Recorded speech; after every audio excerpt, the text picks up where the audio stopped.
CAB পরিচালিত এবং উত্তর দিনাজপুর জেলা ক্রীড়া সংস্থার সহযোগিতায় অনূর্ধ্ব-18 আন্তঃজেলা ক্রিকেট টুর্নামেন্ট চলছে রায়গঞ্জ স্টেডিয়ামে। বৃহস্পতিবারের খেলায় অংশগ্রহণ করে হুগলি জেলা দল বনাম উত্তর দিনাজপুর জেলা দল। দুই দিবসীয় খেলায় প্রথমে ব্যাট করছে হুগলি জেলা দল। খেলা ঘিরে টান টান উত্তেজনা।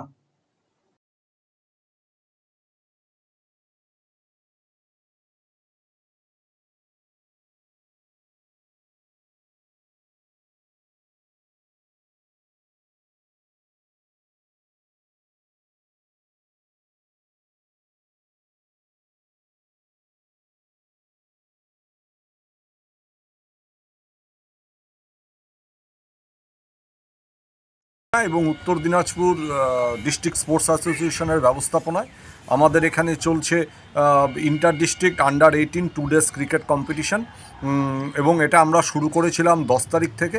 আজকে এই প্রতিযোগিতার লাস্ট খেলা আজকে অনুষ্ঠিত হচ্ছে, সেটা দুদিন ধরে চলবে।